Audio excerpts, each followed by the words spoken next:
Robert Johnson here with the Motorsports Council of Pennsylvania and the United States Motorsports Association. We are here on a Saturday afternoon at the High Point National, the National Motocross event, the Lucas Oil Series, and we're down here at Mount Morris, Pennsylvania, in Greene County. High Point National is big crowd here this afternoon. It looks like it's in excess of 10,000 people as we coming out of COVID. I am here this afternoon with Greene County Commissioner Mike Belding. We invited the Commissioner to come down today. Commissioner, what are your observations so far and what you're seeing here in racing today? Well, thanks, first of all, Bob, for getting the opportunity to talk and promote Greene County a little bit. But I think this environment in Mount Morris and the crowd that we see highlights one of the opportunities we have in Greene County. You know, you mentioned COVID a little bit in an introduction, and during that, people were really kept up in their houses, didn't have an opportunity to get out. But conversely, in Greene County, we were all out and about because we live in the rural area where the population is spread out naturally, and we did very well through that. So one of the things that we've learned through COVID and other things that would be a communicable type situation is Greene County is a great place to be. Today we dialed up some really good weather for motocross. The dust is down, just a light sprinkle to keep things comfortable, and I think the crowd's really enjoying it. We've created a Motorsports Council of Pennsylvania. We're organizing racing across the state. We've recently completed a study, economic impact study of motorsports. It's coming up about $2.4 billion statewide, about 21,000 jobs. As part of that, we looked at individual tracks. High Point is generating probably $25 to $30 million a year in terms of economic impacts. Your thoughts on how racing and how this kind of event helps your economy, both really at the local level as much as it is at the state level? Right, and southwestern Pennsylvania and Greene County specifically for more than 200 years have solely relied on the fossil fuel industry, and coal being that primary driver for most of that, but more recently natural gas and a little bit of oil. But as those resources are either captured and moved out of the area in the terms of natural gas, or coal dwindles in its capability to get it out of the ground in a reasonable cost and the profitability of that industry, we look towards alternative economic drivers in the county. And for a long time, we've been more than or too dependent on that fossil fuel industry.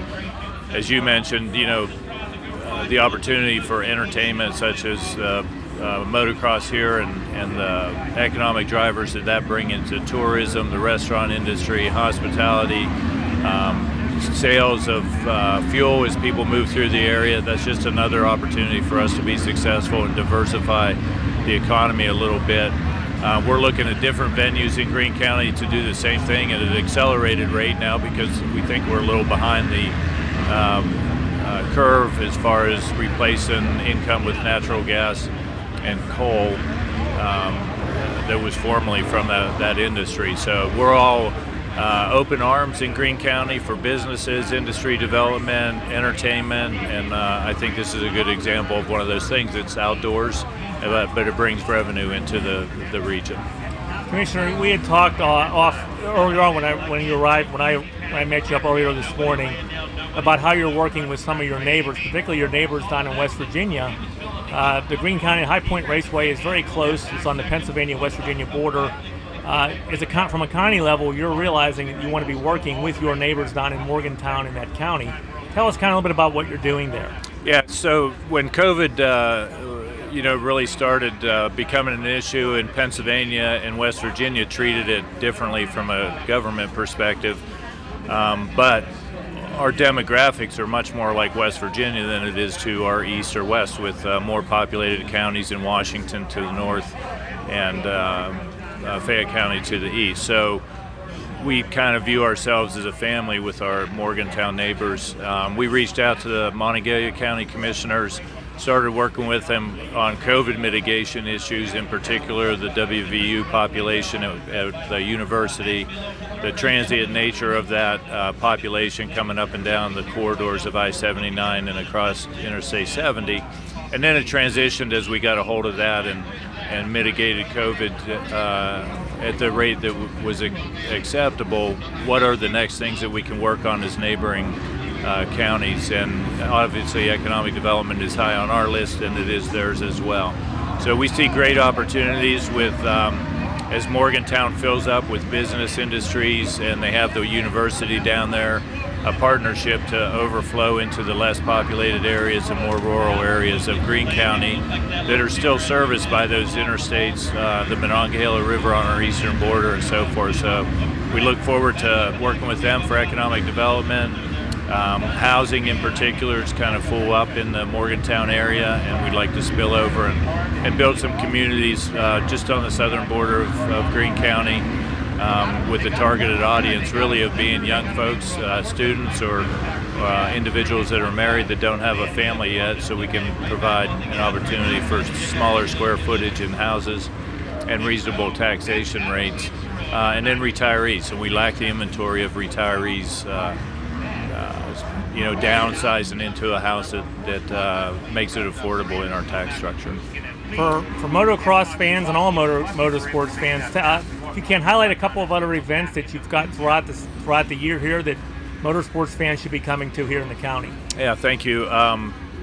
Greene County is really famous for its fairs and festivals, and we have two large fairs, one out of Jacktown in July, and then the first week of August is the Greene County Fair in Waynesburg at the fairgrounds right there off the interstate. So real easy to get in and out of, and large crowds there.